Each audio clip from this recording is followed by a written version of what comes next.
Nós vamos ler versos 24 até o 26, mas nós vamos nos deter apenas no 24, tá?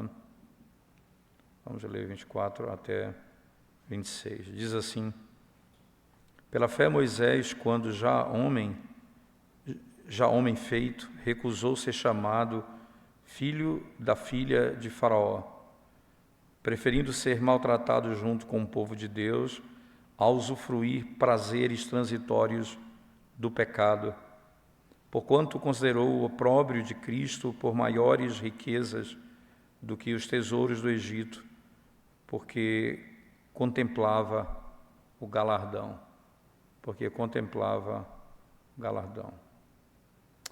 Vamos lá, irmãos. A expressão, não é, pela fé Moisés, essa palavra fé aqui, mais uma vez, ela deve ser entendida como a fé salvadora, não é? Que não é outra coisa senão um dom de Deus, através do qual, pelo qual Moisés recebeu a promessa de Deus no que diz respeito à salvação pelo Messias e também a promessa da terra prometida que foi feita a Abraão e a sua descendência após ele, né? E aplicou isso de modo particular à sua própria pessoa. Ele creu nessas verdades, isso ele aplicou à sua própria pessoa. Mas na primeira parte do texto, irmãos, o Espírito de Deus que inspira as Escrituras, ele colocou coisas extraordinárias acerca de Moisés, resumindo os seus 5, vamos chamar de Deuteronômio de Êxodo até Deuteronômio, toda a história de Moisés, ali pelo menos 4 livros, não é, do Pentateuco, ele resume a história dele nesse versículo. Então, ele vai encapsular todas as verdades acerca da fé de Moisés, não é, nesses versos que nós acabamos de ler. E a grande bênção, a gloriosa informação é: Moisés creu. E ao crer, não é, ele fez essas grandes obras. Entende? Então, ele creu, e porque creu no Senhor, ele fez proezas, ele fez isso que nós conhecemos na história, né? Agora, veja, irmãos, quando você pega o texto e começa a analisar, veja o detalhe: quando já homem feito, recusou ser chamado filho da filha de Faraó. Veja, ele foi criado pela filha de Faraó, na corte de Faraó, onde não havia verdadeiro conhecimento de Deus, e certamente, irmãos, nada de conhecimento de Deus, podemos falar assim, mas o que tinha lá era idolatria e profanação. Ele foi criado naquele contexto ali, e nesse contexto ele tinha esse testemunho do pecado diante dele, diante dos seus próprios olhos, né? O que é interessante aqui é nós percebermos, irmãos, que o Espírito Santo testifica aqui, veja, e o Espírito não pode mentir, como diz a própria palavra de Deus, que ele creu, veja, ele creu nessa circunstância. Então, pela fé, Moisés, ele creu mesmo nessa circunstância, que isso é algo extraordinário, podemos dizer, né? É como, podemos dizer assim, irmãos, sem medo de errar, veja, havia revelação suficiente no período em que ele foi criado, no período em que ele ouviu aquilo que era acerca da sua história, que ele creu e confiou no Senhor, que foi suficiente para que ele pudesse enfrentar a prática, o pecado e a iniquidade no tempo que ele esteve na casa de Faraó, né? Na casa de Faraó. Você pode ainda, por exemplo, analisar alguns textos sagrados, irmão, por exemplo, lá em primeiro livro dos Reis, no capítulo 18, verso 3, você tem uma história bem interessante.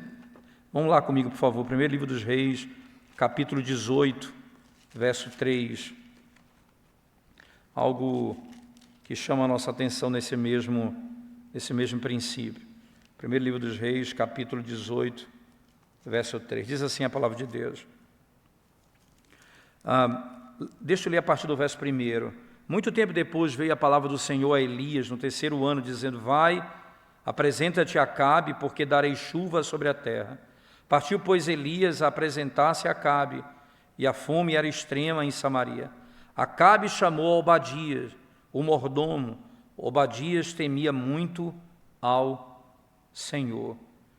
Obadias temia muito ao Senhor. Veja que coisa interessante, mas você olha no texto e você vai ver que Obadias, esse personagem aqui, Obadias, temia muito ao Senhor, num lugar onde não se temia ao Senhor, naquele mesmo local. Você vai perceber ainda um detalhe interessante, porque não é simplesmente ele temia muito ao Senhor. Havia uma fé forte dele no contexto e no lugar onde não se tinha fé.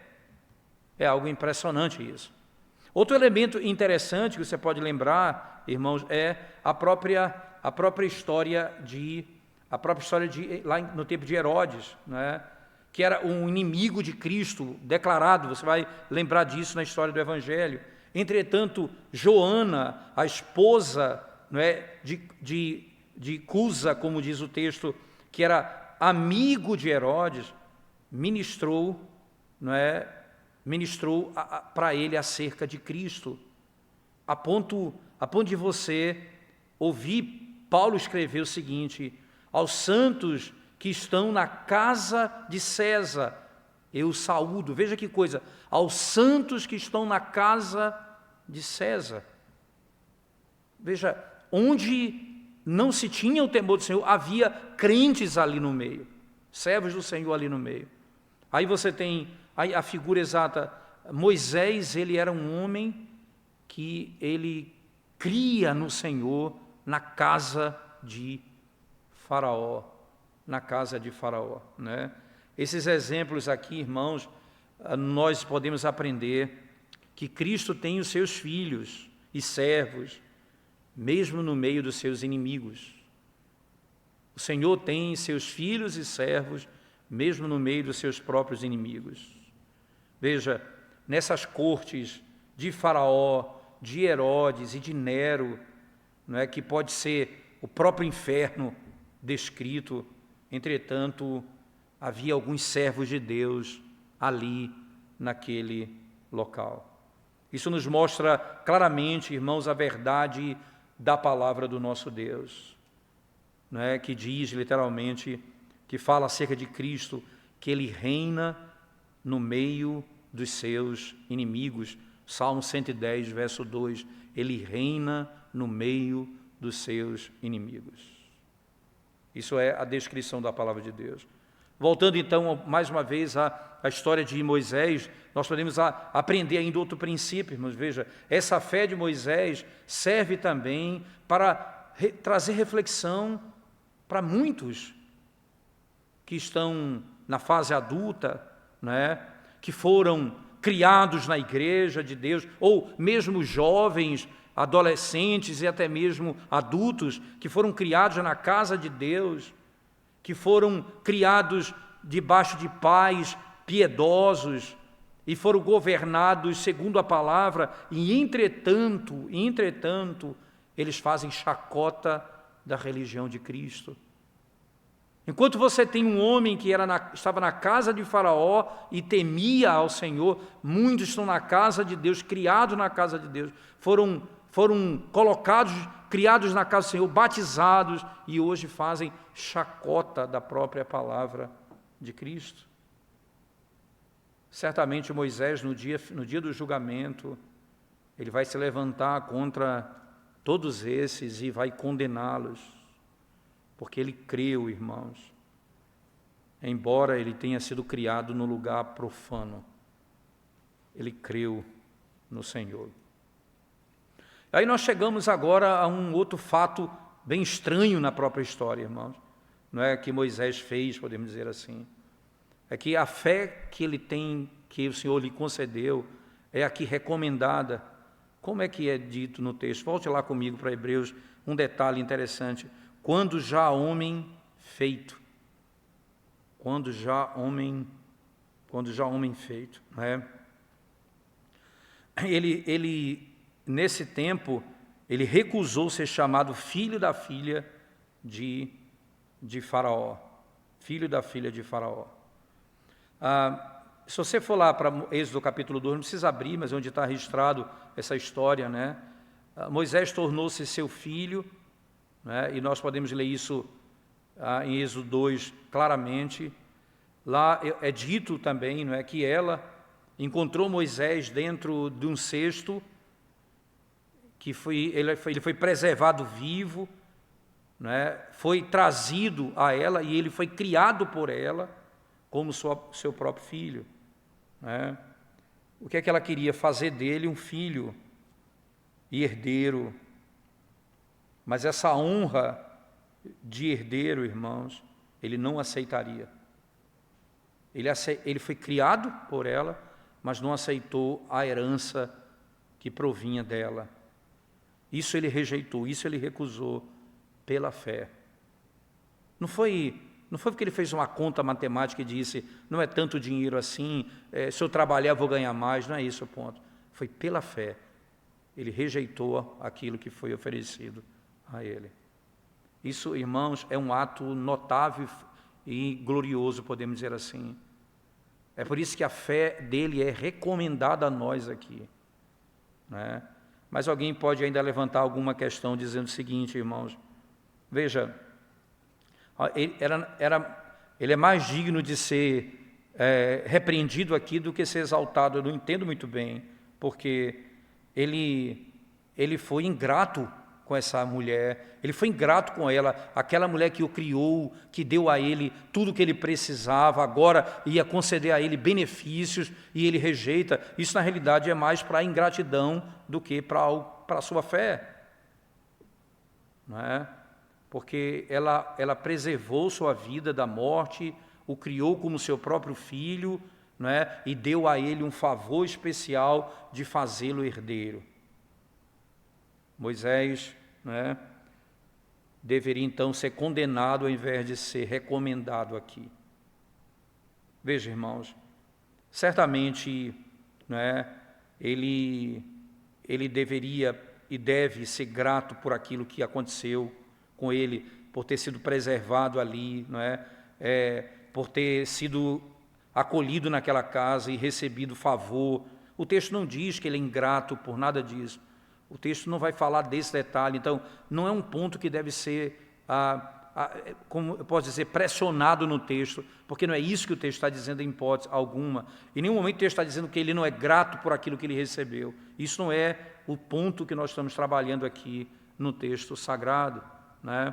Agora, o que está sendo dito aqui, irmãos, é, na realidade, um ponto destacado, que ser grato a eles era ser ingrato a Deus. Submeter-se à herança do Egito era rejeitar o que Deus havia proposto para ele. Esse aqui é um elemento interessante. Essa é uma regra de interpretação importantíssima e que deve sempre ser praticada, irmãos. De que quando você tem deveres da mesma natureza, veja, por exemplo, o mandamento da segunda tábua da lei, os mandamentos da segunda tábua da lei, que nos obriga, não é, a obedecer pai, mãe e honrarmos aqueles que estão sobre nós. A mesma realidade, ela diz o seguinte: eu devo obediência a eles e devo honrá-los, sim, mas não além de que a nossa obediência se coloque como desonra à primeira tábua da lei. Veja, eu não posso obedecer à segunda tábua da lei na medida em que eu desonro com essa obediência a primeira tábua da lei. Ora, se ele se submete à herança do Egito, ele não daria a honra e a promessa e aquilo que Deus prometeu aos seus pais, ele estava rejeitando aquilo por causa de algo momentâneo e temporário. Um benefício Eu devo sim honrar as autoridades na medida em que a honra a elas não desonre ao nosso Senhor e Criador e Salvador. Nós não podemos jamais fazer isso, né? E quando essas duas, eu repito, quando essas duas ordens, elas não conseguem ficar de pé, irmãos, elas não conseguem se manter juntas, nós estamos livres para obedecer a primeira tábua da lei, não a segunda. Mas quando essas duas elas estão de pé, elas estão juntas ali, isto é, uma não quebra a outra, você está livre para obedecer a segunda tábua, porque você não vai quebrar a primeira ordenada pelo próprio Senhor, né? Veja, irmãos, ele não poderia servir a Deus e continuar sua gratidão à filha de Faraó. Ele não poderia, chegou o momento que ele deveria tomar a decisão, né? Ele rejeita o seu favor e honra, e porque ele rejeitou o que tinha em mãos, a sua fé é recomendada aqui. Pela fé, Moisés fez isso. A mesma coisa fez Jesus Cristo, irmãos, mesma coisa, ou mais gloriosamente, né? Lá em João 6,15 diz, o povo se aproximou de Cristo para fazê-lo rei. É como se ele fosse ser um rei num local específico aqui na terra. Ele rejeitou e fugiu do meio deles. Porque como Satanás vai tentar a Cristo dizendo, eu vou te dar os reinos dessa terra aqui. Ele é o Senhor, soberano sobre tudo e sobre todos, não é? E ele foge dos prazeres ou da ideia de ser alguma coisa momentânea, quando a promessa que foi dada a ele é muito mais gloriosa do que as coisas dessa vida. Nesse aspecto, então, Moisés, irmãos, de modo geral, considerou, né? E ele considerou e observa diretamente como que a fé produz fruto. Ele creu e essa fé ela produz fruto. Não é uma mera não é eu assentir com a verdade, ou eu apenas pensar assim, isso que está sendo dito eu acredito, isso é bom, mas é mais do que isso. A fé precisa produzir fruto. Ele creu e não quis ser herdeiro das riquezas do Egito. Que coisa, irmãos, ele recusou ser chamado filho da filha de Faraó. Ele recusou fazer isso, né? Isso faz com que, como é que eu posso tomar uma decisão como essa, irmãos? Filho da filha de, né? Filho da filha de Faraó. Como é que eu posso rejeitar uma filiação dessa? Quando eu entendo o meu estado de adoção em Cristo, eu sou filho de Deus. Eu sou herdeiro e co-herdeiro com Ele. O que você pode comparar acerca disso? Que herança eu posso ter nessa terra? Que objeto eu posso buscar nessa terra mais glorioso que isso? E que honra eu teria maior do que ser chamado filho de Deus? Isso é o que acontece com Moisés, irmãos, literalmente. E nós podemos ver isso também em Davi. Embora ele fosse um rei, né? Entretanto, ele estabeleceu toda a sua realeza e majestade, né? Ele colocou tudo isso que ele tinha, a glória que ele tinha, comparando com a adoção que ele recebeu. Ele diz lá no Salmo 16, né? Ele diz, o Senhor, não o reino de Israel, o Senhor é a minha porção. No Salmo 16 ele diz, ora, ele não diz, o reino de Israel é a minha porção, o Senhor é a minha porção. Quando ele foi, irmãos, impedido de entrar no tabernáculo, de adorar o Senhor, muito nas suas fugas, e que muitos tentaram matá-lo. Não foi só Saul, como estamos vendo em 1 Samuel, mas também depois os seus próprios filhos vão tentar matá-lo, e ele vive fora do tabernáculo muito tempo. E a companhia dos santos, né? Por causa da perseguição. Ele diz assim: o pardal encontrou casa, andorinha, ninho para si, eu encontrei teus altares, Senhor. Literalmente, que coisa impressionante. Ele diz assim, ele chega a dizer no texto, irmãos, que ele prefere estar na porta do que na casa da iniquidade. Ele, veja, e está à porta, como ele descreve no Salmo 84, não é lá dentro do santuário, não. Ele prefere o serviço básico, ele prefere ser um servo do que estar na casa da iniquidade. Eu estando na tua porta, Senhor, eu prefiro estar na tua porta do que na casa da iniquidade, ou daqueles que praticam o mal. É saber, irmãos, o que eu tenho. Então, não é um mero conhecimento. Esse conhecimento, pela fé, ele produz comportamento e mudança de vida. Eu faço escolhas com base naquilo que pela fé eu tenho. Não há como você fugir disso, não é? Não há como você, em hipótese alguma, fugir disso, não é? Veja, irmãos, a maioria daqueles que são nascidos, né, em boas famílias, né?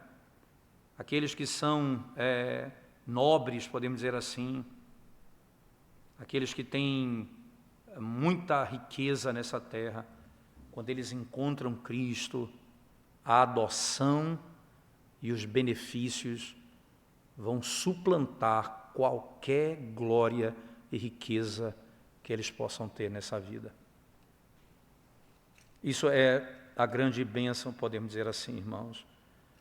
As graças do Deus celestial, não terão lugares nos corações, daqueles que amam a glória, o benefício, o louvor desse mundo, mais do que a própria verdade, Senhor. Não terá. E se você acha que tem, mas você vive escolhendo a glória de ser chamado filho da filha de Faraó, ao Evangelho, a Cristo, a palavra, ao povo de Deus, isso certamente é uma contradição. E você deve avaliar melhor a sua vida nesse sentido, né? Certamente deve avaliar melhor a sua vida nesse aspecto. Nós devemos aprender também, irmãos, indo para o fim, a ter mais alegria em sermos filhos de Deus, certo? Do que herdeiros de qualquer reino nesse mundo. Ter mais prazer na graça da adoção em Cristo Jesus do que na filiação de um príncipe terreno, que é a honra nessa terra. É uma grande prerrogativa ser, irmãos, um rei ou um imperador. Entretanto, ser filho de Deus vai além de qualquer glória que você possa obter nessa terra, né? E aqui eu posso ainda caminhar nesse mesmo princípio, dizendo o seguinte, irmãos, porque o filho do que tem mais poder nessa terra pode ainda ser filho da ira. O filho da filha de Faraó pode ser filho da ira, mas o Filho de Deus, pela graça, tem Cristo Jesus como seu irmão mais velho, que o fez herdeiro de todas as coisas. Esse tem o Santo Espírito, irmãos, como aquele que consola, e o reino dos céus por sua herança última, a sua entrada eterna.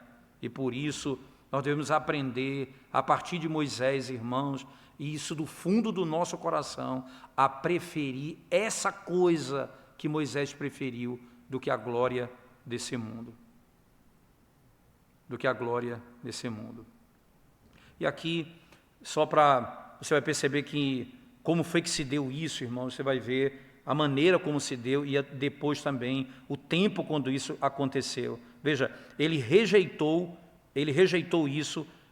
Como foi que ele fez, né? A sua rejeição não foi em palavras, ele não disse, eu vou rejeitar isso, ele não vai declarar isso, mas foi em obras, como ele reagiu. Se você ler toda a história de Moisés, irmãos, em Êxodo, você não vai encontrar, não é, que ele tenha falado a Faraó ou a filha de Faraó a qualquer coisa nesse sentido. Você não vai encontrar isso. Mas que você vai encontrar a ação dele. O que foi que ele fez? Ele contra um egípcio agredindo um hebreu, e ele vai lá e defende o hebreu, matando o egípcio, porque ele se considerava filho do povo de Deus, pertencente a esse povo. E ele vai e enterra aquele homem. Depois você tem 2 hebreus brigando, e ele vai tentar apaziguá-los, e eles não se submetem à autoridade dele, mas ele, por obras, ele mostra claramente a quem ele ama e quem é o seu povo. Quem é o seu povo, não é? Veja, é melhor nós vivermos assim, com essas decisões, do que meramente falarmos as coisas que possamos imaginar, que nos colocamos como grandes líderes, né? Mas não é assim, irmãos, nós precisamos ter cuidado, porque muitas vezes falamos e não fazemos. Moisés aqui é o homem que procura fazer aquilo que ele cria, ele praticava aquilo que ele cria. A outra consideração que deve ser analisada, outra circunstância, irmãos, é o tempo quando ele recusou essa honra, né? Quando ele era um homem, como diz o texto, se você voltar lá comigo, ele diz, já um homem feito, a imagem é essa, ele já era um homem feito, já era um homem feito. Veja, quando nós pensamos nesse detalhe aqui, não é? Alguém pode pensar assim, olha, Moisés, então ele, só lá na frente ele abandonou e para trás ele não abandonou, por que isso? Não é? Por que ele então usufruiu disso até ele se tornar homem feito, depois ele resolveu abandonar? Não é? Veja, irmãos, o Espírito Santo coloca um detalhe interessante, quando ele já era homem feito. Veja, o que é interessante, veja, ele diz assim, ele não rejeitou isso na sua juventude, mas quando ele já tinha idade para fazê-lo. Esses são os anos perfeitos, irmãos, para você ser uma pessoa discreta, né? E você deve considerar e julgar e saber e entender exatamente o que ele fez e por que ele fez nessa data. Ele rejeitou essa honra para ser filho da filha de Faraó e herdeiro dela. Quando você vai para o 7º capítulo do livro de Atos, quando você encontra ali Estevão falando acerca da história deles, você vai perceber que, veja, irmãos, ele tinha ali 40 anos de idade quando ele fez isso, quando ele assumiu isso. Ele tinha 40 anos de idade. Você vai lembrar, essas decisões que ele toma são exatamente em tempos interessantes. Ele tinha 40 anos quando ele vai sair do Egito, e ele tem mais 40, 80 anos quando ele é chamado para libertar o povo do cativeiro. Mas aos 40 anos ele toma essa decisão, né? Então o que eu posso aprender dessa informação? Ele já era homem feito, por que isso? Né? Veja só, irmãos, é uma falta comum da juventude, está sujeita, não é, a uma falta de consideração e até mesmo a falta de reflexão naquilo que faz. Moisés não rejeitou a honra da filha de Faraó quando ele era jovem. Por quê, irmãos? Porque isso poderia ser simplesmente demonstrar que ele era uma pessoa que agia sem pensar. Mas quando ele chegou a ser um homem feito, não é, insinuando, não é, que ele já tinha feito, quando ele já era jovem, parece que a parte que descreve que ele não era uma pessoa que agia pela emoção, que agiu por algum sentimento, ele tomou um tempo até agir quando ele teve condições de agir. Mas o texto descreve quando ele já era um homem feito. Cada época da nossa vida tem suas faltas, não é? E a falta da juventude, o erro da juventude, irmãos, é achar que sabe tudo e agir de acordo com seus sentimentos, sem experiência e consideração nos fatos. Todos os jovens devem pensar nisso, irmãos, acerca dos pecados da juventude e ter cuidado com a sua própria vida. Porque tantas vezes nós tomamos decisões que são apenas pautadas nas nossas próprias emoções, mas sem firmeza. A maneira de evitar isso é segui-los, não é? A maneira de evitar esses pecados é seguir o exemplo de Cristo, que é trabalhar, como diz o texto sagrado, para crescer nos anos em sabedoria e graça, como Lucas 2,52 diz, ele crescia em sabedoria e graça. Obedeceu o conselho de Paulo a Timóteo, foge dos prazeres da juventude, seguindo a justiça, a fé, o amor, a paz. Isso aqui é um outro elemento. E aí eu vou para o outro aspecto, irmãos. Veja que Moisés deliberadamente, ele é descrito assim, como alguém que toma uma decisão. Porque uma idade já avançada, podemos dizer, era um homem feito. E essa maneira dele agir, não é? De ser discreto, de agir de acordo com aquilo que ele conhecia, e ter sabedoria, entendimento do que ele estava fazendo, não é? Você vai perceber que o que ele fez agradou a Deus. Como? Porque é registrado no texto aqui, a decisão que ele tomou quando era homem feito, é capaz de trazer de volta pela fé. Ele tomou essa decisão dessa maneira, isto é, ele é reconhecido por ter feito isso, ele é recomendado pela fé por ter crido no Senhor e tomado a decisão nesse mesmo contexto, não é?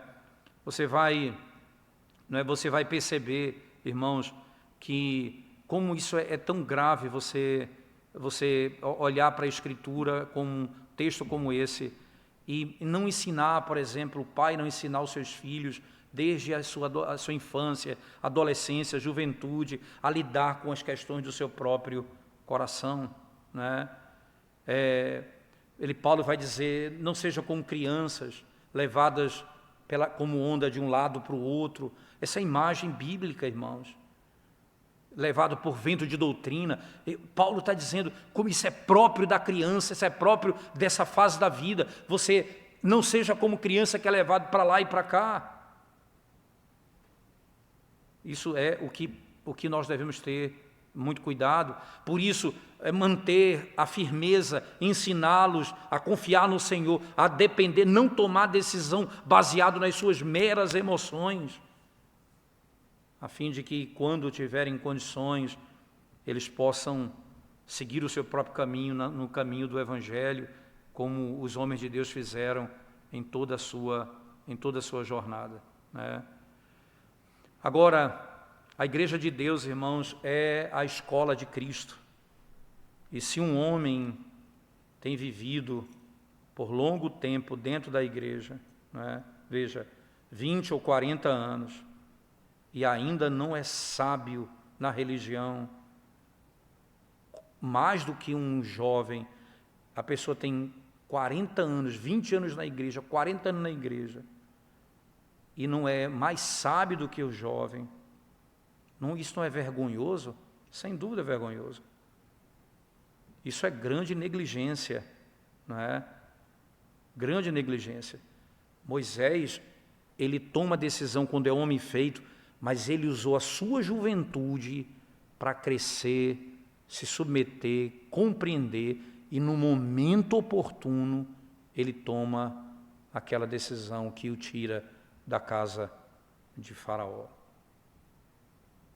E quanto a nós que estamos na igreja do Senhor por tanto tempo, irmãos, ainda vivemos como crianças, agindo como criança, né? Eu fico impressionado, por exemplo, como as pessoas vivem para si mesmas, assim. Por que você deixa de vir para a igreja? É porque fulano não falou comigo, porque a pessoa não fez aquilo que eu gostaria que ela fizesse, não, porque a pessoa olhou para mim com cara feia. O que é isso? O que é exatamente isso, irmão? É a falta de maturidade espiritual, onde tudo se dobra, tudo se volta ao mero sentimentalismo. E aí eu lembro de Marta diante de Cristo, junto com Maria. Senhor, o Senhor não se importa que a minha irmã esteja sentada aí aos teus pés, enquanto eu estou fazendo isso, enquanto eu. A preocupação dela era com ela mesma. Isso revela a incapacidade de tomar uma decisão que possa rejeitar os seus próprios prazeres pessoais. Jesus Cristo, quando ele estava sendo morto por aqueles que o Senhor permitiu que tirasse a vida dele na cruz do Calvário, ali, quando ele estava ali, irmãos, ele disse: Senhor, perdoa-os, porque não sabe o que fazem. Ele não age com base em questões pessoais, mas segundo o propósito, segundo a herança, segundo a adoção, segundo aquilo que eu tenho. Esse é o valor das ações. Porque senão nós vamos ter dificuldade de deixar a casa de Faraó e servir ao Senhor no meio do sofrimento. Como sempre, eu prefiro ser bem tratado. Eu quero ser bem tratado. É melhor ser bem tratado no mundo do que maltratado na igreja do Senhor. Muitos vão chegar a essa conclusão. Certamente a fé dessas pessoas não será contada como a fé de Moisés. Pela fé, Moisés, quando já homem feito, recusou ser chamado filho da filha de Faraó. Na próxima quarta, se Senhor nos permitir, no próximo encontro, nós vamos trabalhar o verso 25, irmãos, desse mesmo texto, analisando um pouco mais a história de Moisés. Vamos orar ao Senhor.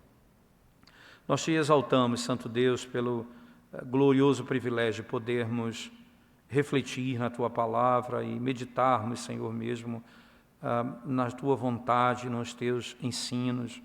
E como, Senhor Deus, a Tua palavra, ela nos exorta, ela nos corrige a vivermos para a Tua glória, Senhor Deus, a não vivermos para nós mesmos, para os nossos próprios sentimentos, para os nossos próprios prazeres, Senhor Deus, mas para Ti, para o Teu reino e para a Tua glória. Tira-nos de nós mesmos, livra-nos dos prazeres que temos em nós mesmos e conceda-nos o prazer de ter alegria nas verdades do Senhor, no estado em que estamos na Tua presença como filhos, tendo sido salvos pelo Senhor, na herança que temos e que nos foi concedida por aquilo que Cristo conquistou. Todas essas coisas, ó Deus, nos façam, como salmista, dizer: o Senhor é a minha porção. Ajuda-nos, Senhor, em nome de Jesus nós oramos. Amém, Senhor Deus. Amém.